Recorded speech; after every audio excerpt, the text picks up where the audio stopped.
My name is Carmen. That day, the rain outside fell with unusual fury, mirroring the turmoil within me.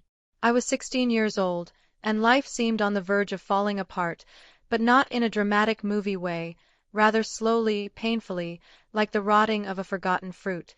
My mother, Anna, was the personification of kindness. Her warm brown eyes could soothe any storm. My father, John, was a hard-working man, a builder with calloused hands and a dream of leaving something great for us. We were never rich, but the comfort of our simple home was watered by deep love and the certainty that we would always have each other. I, Carmen, was their only daughter, the center of their universes, or at least that's how I felt. Everything began to change when Marcus, a friend of my father's, reappeared. He had vanished years ago, after a rumor of a fight over a distant inheritance that, in truth, never materialized into significant value. Marcus was a soft-spoken man with an unsettling gaze, always with a smile that didn't reach his eyes. My mother always distrusted him. I remember one afternoon, sitting in the kitchen while she prepared cookies, their baking scent filling the air. "He's no good, Carmen," she said, her voice low, as she kneaded the dough with agile fingers. "That man always had a way of conning people, of seeing an advantage in everything. Your father is too good, too naive." In my teenage innocence, I thought she exaggerated. Marcus brought gifts, spoke of grand projects, and most importantly, seemed to have regained my father's trust. John, with his unwavering kindness, believed in people's redemption. He saw in Marcus not an opportunist, but a friend who needed a new chance. And that new chance came in the form of a big deal. It was an ambitious construction project, luxury apartments in a promising area of the city. Marcus convinced my father to invest all our savings and, moreover, to take out a considerable bank loan, using our house as collateral. I remember the night my father came home, his eyes shining with an almost childlike hope. "Anna, Carmen, get ready. Our lives are going to change," he exclaimed, tossing his briefcase onto the living room table. "Marcus secured the biggest deal of our lives. We're going to build a residential complex. It's a golden opportunity." My mother was pale. "John, are you sure? It's so much money, and our house." "Don't worry, my love. Marcus is my friend. He would never harm us. And the profit will be spectacular. In a few years, we'll be living at another level." Sitting on the sofa, I felt a mix of excitement and a strange premonition, as if a cold fog was forming on the horizon. My father's enthusiasm was contagious, but my mother's apprehension was a weight in the air. The next day, they went to the bank. Hours later, my father returned with a serious but still optimistic expression. My mother, however, had teary eyes. "It's risky, Carmen," she whispered to me later as she washed the dishes. "I can't shake the feeling that something very bad is going to happen." And she was right. The months that followed were an emotional roller coaster. At first, there was euphoria. My father spent hours on the phone with Marcus, discussing blueprints, materials, deadlines. The project model, which sat in the living room, was the center of attention. We dreamed of the future, of travel, of the financial security we never had. But the euphoria began to fade, slowly, like the color of an old photograph. News from Marcus became more sporadic. My father's meetings with him grew increasingly tense. I remember hearing fragments of conversations, words like delay, license problems, more investments. My father, once so confident, began to lose the sparkle in his eyes. His hands, once firm, seemed to tremble slightly. One day, he came home with a face paler than the wall's whitewash. My mother rushed to him, her heart already heavy. "What happened, John?" she asked, her voice almost a whisper. He sank heavily onto the sofa, his head in his hands. The silence in the room was deafening, broken only by the ticking of the old clock on the wall. I watched, my chest tight, feeling the air thin. My mother's premonition, which had been a fog, now materialized into a dark cloud, ready to burst over us. "He's gone," my father finally said, his voice choked, almost inaudible. "Marcus vanished with all the money." My mother let out a muffled cry, hands flying to her mouth. I felt as if the ground had been pulled out from under my feet. The project model, so full of promises, now seemed like a cruel joke. The dream had turned into a nightmare, and the nightmare was only just beginning. Injustice began to settle into our lives, and I, Carmen, didn't know that this would be the start of a long journey of pain, but also of a relentless pursuit of justice and overcoming. The silence that followed my father's words was the heaviest I had ever experienced. It wasn't a silence of peace, but of destruction. My mother, once so strong, now seemed to have aged 10 years in an instant. Tears streamed silently down her face, and she shook her head, as if trying to deny the cruel reality that was engulfing us. My father, in turn, was petrified, his eyes fixed on an invisible point before us, as if all his life had suddenly been drained. I approached him, touching his arm. "Father, are you sure? It can't be." My voice sounded strange to me, as if from a distance. He lifted his gaze to me, and for the first time, I saw fear in his eyes. Not just sadness, but a deep, paralyzing fear. He's gone, Carmen. His office is empty. Phones disconnected. No one knows where he is. His voice was a hoarse whisper, a stark contrast to the lively man I knew. The days that followed were a blur of despair. My father tried everything. He went to the police, but they said it was a civil case, a commercial dispute, not a crime. He sought lawyers, but they all said the same thing. Without assets in Marcus's name, without concrete proof of fraud beyond the contract documents, it would be a long and expensive battle. And the money, the little we had left, was quickly running out. I remember a gray afternoon. The cloudy sky seemed to weep with us. I was sitting in the kitchen, trying to study, but the words in the book floated by meaningless. My mother came in, holding a pile of bills. Her expression was one of complete exhaustion. "We can't afford the loan anymore, Carmen," she said, her voice weak. "The bank gave us a notice. If we don't pay the next installment, they'll take the house." Those words hit me like lightning. The house.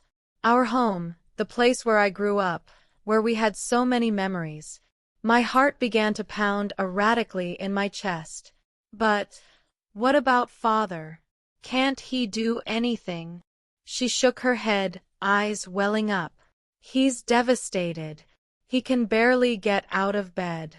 It's like all his strength is gone." And it was true. My father, who was once the pillar of our family, was crumbling before my eyes. He spent his days in silence, sitting in his armchair, staring at nothing. Guilt was consuming him, and helplessness paralyzed him. I felt a lump in my throat every time I saw him like that. Anger began to bubble within me. Anger at Marcus, for destroying our family. Anger at the injustice, for there being nothing we could do. The visit from the bailiff was the last straw. I was alone at home. My mother had gone out to try and sell some family jewelry. The doorbell rang, and when I opened the door, I saw a serious man in a suit, holding a briefcase. My heart froze. "Miss Carmen Fernandez?" he asked, his voice formal and devoid of emotion. "Yes," I replied, my voice faltering. "I am a court officer. I have an eviction order for this address. The property will be auctioned in 30 days if the debt is not settled."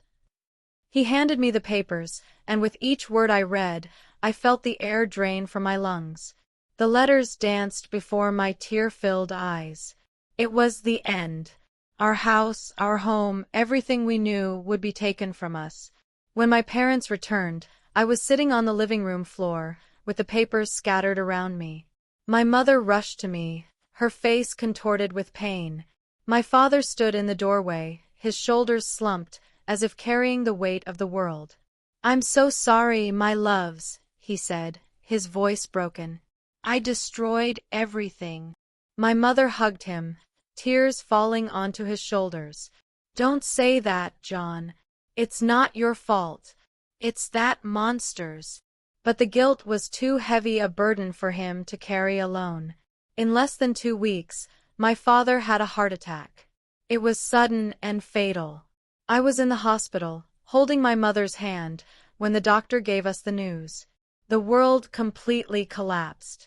My mother sobbed, and I felt an overwhelming emptiness in my chest. My father was gone, taken by pain and shame. The image of him, so confident, so dreamy, had transformed into a painful memory. The anger that had once simmered now turned into a raging fire within me. It wasn't just the loss of the house, the money, but the loss of security, of innocence, and now of my father. At the wake, which was simple and painful, I observed the few people who came. My mother was pale and distraught, holding my hand as if her life depended on it. It was at that moment, before my father's coffin, that a silent promise formed in my heart. I would avenge his memory. I would find Marcus and make him pay for every tear, for every pain, for every cent he stole, and most importantly, for my father's life. I didn't know how or when, but from that day forward, my life would have a single purpose: justice. The seed of vengeance had been planted, and I would nourish it with all my strength. My father's death transformed the emptiness in my chest into a silent but constant fire. There was no room for grief in the intensity of that flame. We had to leave the house, and fast. The few worn belongings that remained were piled into boxes and taken to a small rented apartment in the suburbs, lent to us by a distant cousin of my mother's. It was a cramped place, smelling of mold, with thin walls that let the neighbors' noise in without permission. The kitchen was tiny, the bathroom almost unventilated. Far from the comfort of our old home, my mother, Anna, was unrecognizable. Her hair, once brown with a few silver strands, now seemed completely white, as if sadness had bleached it. Her eyes, which once sparkled, were dull and swollen from crying so much. She retreated into herself, consumed by the pain of grief and humiliation. I, who was once the protected daughter, found myself taking on the role of the family's pillar. "Mom, we'll get through this," I repeated, though deep down, my voice trembled. "I'll get a job. We'll get back on our feet." She merely nodded, a weak, unconvinced gesture. I knew she needed time, but time was a luxury we didn't have. Each day, Marcus's image, with his false smile and evasive gaze, became clearer in my mind. Injustice was a poison running through my veins, and vengeance was the only antidote I could see. The first thing I did was look for work. It didn't matter what. I needed money to survive, to take care of my mother, and to begin my search. I got a job in a small bakery, cleaning tables and serving customers. The hours were long, the pay paltry, but I worked with a determination that even frightened me. Every penny I saved was a brick in the construction of my plan. At night, after work, while my mother slept, I dedicated myself to my other mission. I researched. I used the public library, the old, slow computers, but they gave me access to a world of information. I wanted to know everything about Marcus. His full name, date of birth, possible addresses, any trace. I knew he had changed his name a few times, but he hadn't changed his appearance. With the internet, I managed to find old photos, newspaper articles from small towns where he had once lived. The world seemed smaller when you had such a clear objective. I discovered that Marcus Carlson had a long history of scams. Small ones at first, involving unpaid debts and empty promises. Then, larger frauds, always with the same signature, seducing the victim with an irresistible offer and disappearing with the money. He was a chameleon, able to adapt to any environment, to easily win people's trust. My anger transformed into a cold, calculated determination. I didn't just want to find him. I wanted to understand how he operated, how he managed to deceive people. I started studying the financial world, contracts, legal loopholes. I went to free lectures on investments, even though I didn't have a penny to invest. I read books on economics, on law. I became a sponge, absorbing every piece of information that could be useful on my future journey. One afternoon, I was at the bakery, exhausted, cleaning the counter. An elderly gentleman, with gray hair and glasses perched on his nose, came in and ordered coffee. He was a frequent customer and always kind. His name was Dr. Garcia, and he was a retired lawyer, known in the neighborhood for his wisdom and for never denying advice to those who needed it. "I see you're very thoughtful, my young lady," he commented as I served the coffee. "Life has been weighing heavily on you, hasn't it?" I hesitated for a moment, but the need to vent, to share the burden I carried, was immense. I told him in a few words the story of my family, Marcus's betrayal, my father's death, and the loss of everything. He listened attentively, his eyes fixed on me, without interrupting. When I finished, Dr. Garcia cleared his throat. "Carmen, you are in a difficult situation, no doubt. But vengeance, as much as it seems like a path, is a heavy burden. It can consume you completely." "I can't think of anything else, doctor," I confessed, my voice choked. "My father, he didn't deserve this." He sighed, taking a sip of coffee. "I understand your pain. But true justice doesn't always manifest in the form of retribution, but rather in reconstruction. Think about it. If you use all that energy just to destroy, what will be left of you?" His words made me reflect, but they didn't lessen my thirst for justice. I didn't want to physically destroy Marcus, but I wanted him to feel the same pain, the same humiliation he had caused us. I wanted him to lose everything, just as we had lost everything. "I need to find him, doctor," I said with conviction. "I need him to pay. And I need to make my mother smile again." Dr. Garcia looked at me for a long moment, and a small smile appeared on his lips. "You have a strong spirit, Carmen. Very strong. If you need any legal advice, or just a conversation, you know where to find me." That encounter gave me new breath.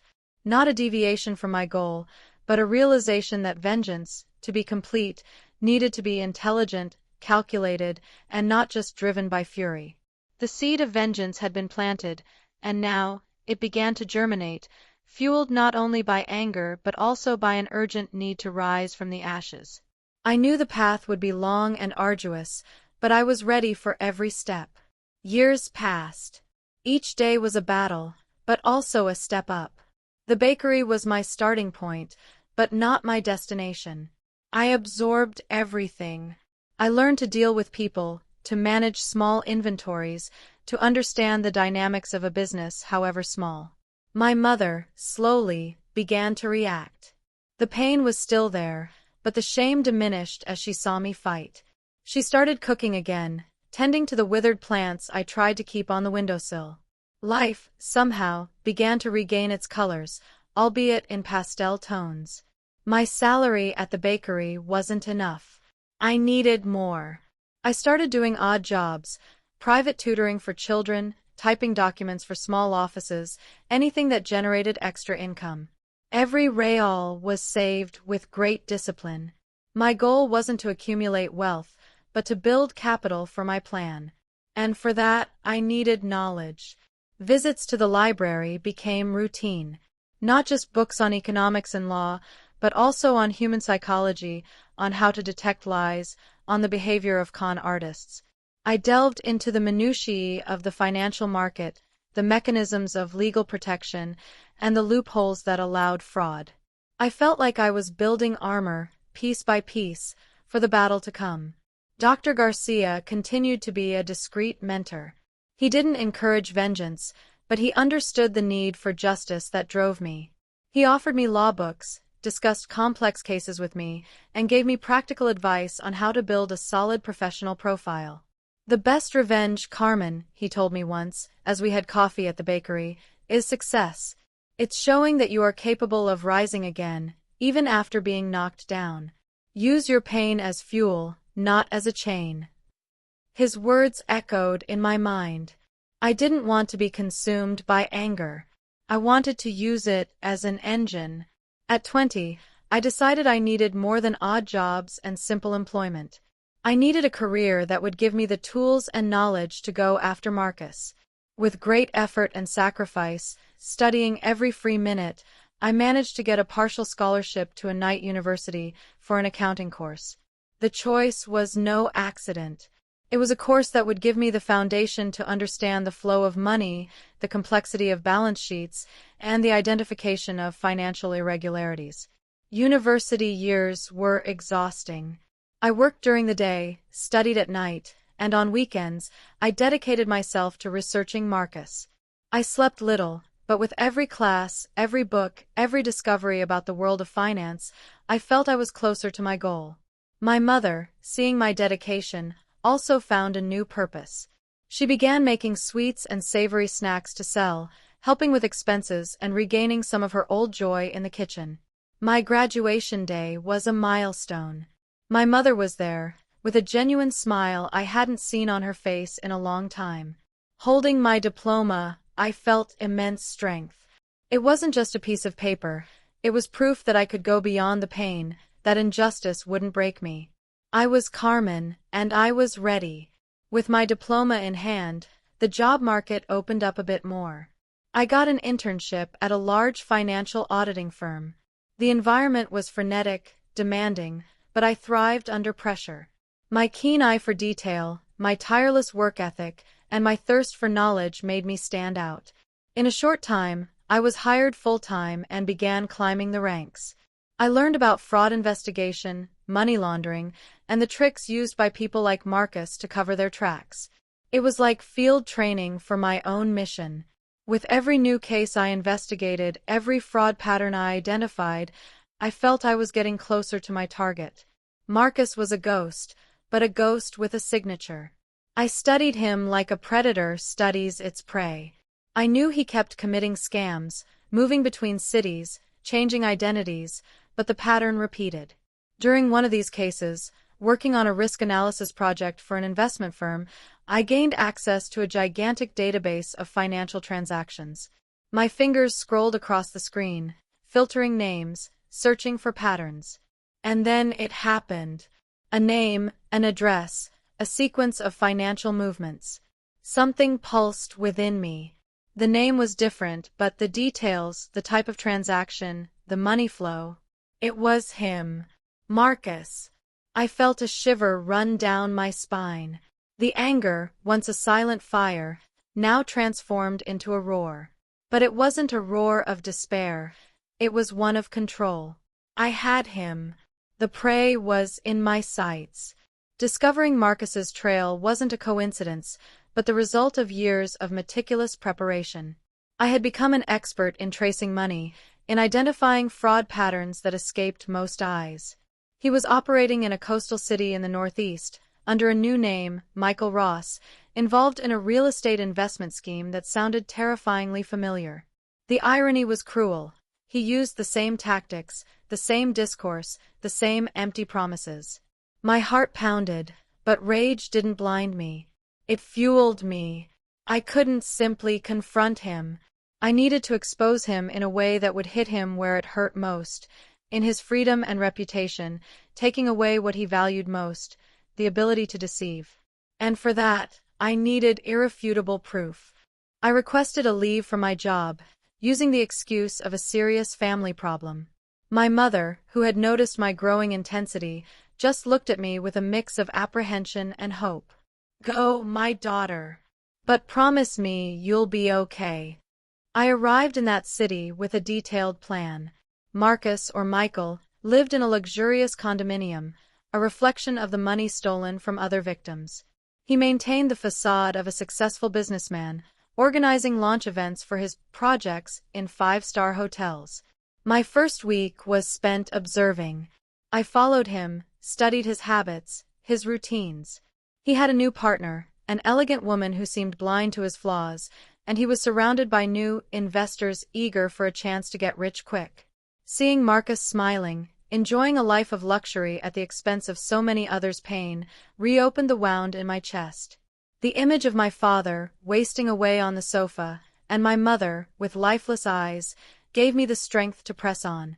The next step was to infiltrate. I created a new identity.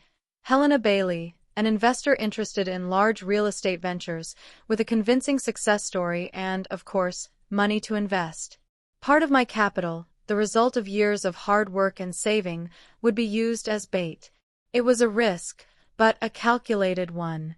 I managed to contact one of Marcus's advisors and scheduled a meeting. The encounter took place in a sophisticated cafe with a sea view. Marcus entered the room, his smile charming, but his eyes, I noticed, were still restless. He didn't recognize me, which was both a relief and a weapon. "Miss Bailey, it's a pleasure," he said, extending his hand. His voice was the same, smooth and engaging, the voice that had deceived my father. I shook his hand, feeling a chill. Inside, I was seething, but on the outside, I was the shrewd, confident investor I pretended to be. "The pleasure is mine, Mr. Ross. I've heard a lot about your projects, and I'm quite impressed." He began to describe his new venture, a luxury resort. The words flowed from his mouth with the same ease and falsehood as years ago. I listened attentively, asking pointed questions, showing interest, but also a strategic caution that made him work to convince me. "For a project of this magnitude, we need solid guarantees," I said at one point, observing his reaction. "I don't mean to be rude, but the market is full of opportunities that turn out to be empty." He laughed, a forced laugh. "I perfectly understand your concern, Miss Bailey. That's why I make sure to show the solidity of our venture. Our contracts are impeccable, and every step is monitored by an experienced legal team." My investigations had already shown me the flaws in the contracts, the hidden clauses, the legal loopholes he exploited to escape. I let him talk, let him boast, and with every word, I felt he was digging his own grave. The trap was being set. The crucial point came when he presented me with the documents for the initial investment. I examined every page, every line, every number.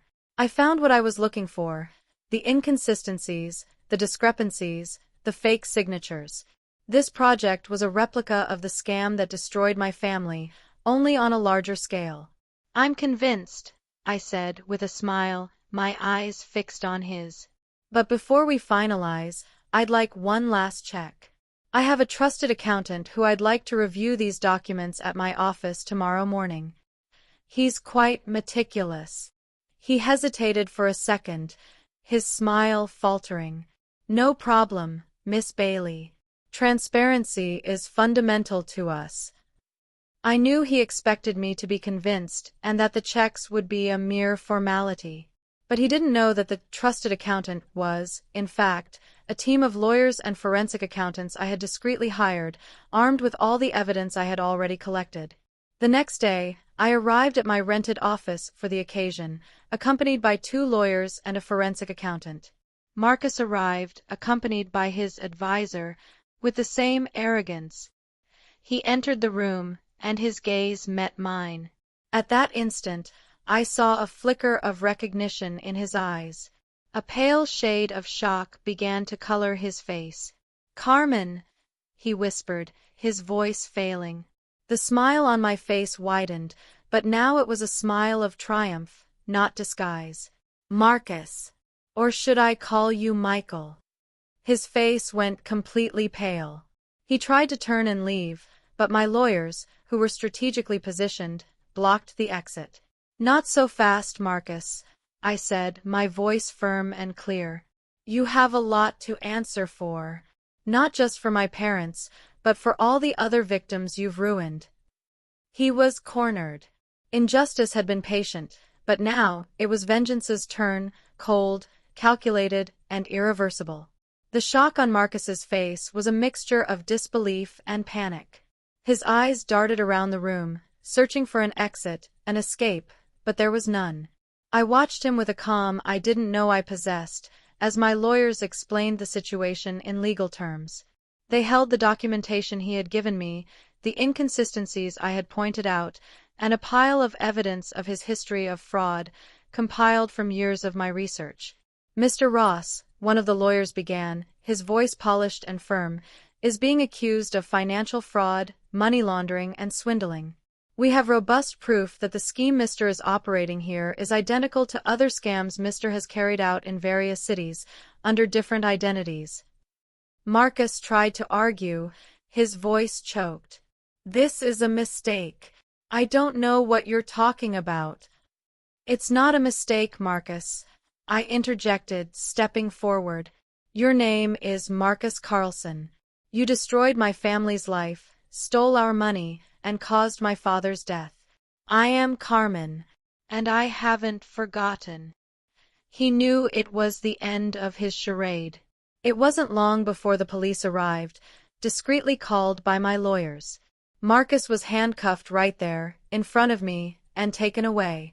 Seeing the arrogance vanish from his eyes and be replaced by despair was a complex feeling. It wasn't euphoric joy, but a deep sense of duty fulfilled, of justice being done. Vengeance, which had been a consuming fire, now transformed into a gentle breeze, carrying away the weight I had carried. I went home and told my mother everything. She listened in silence, her eyes fixed on me, tears streaming down her battle-scarred face.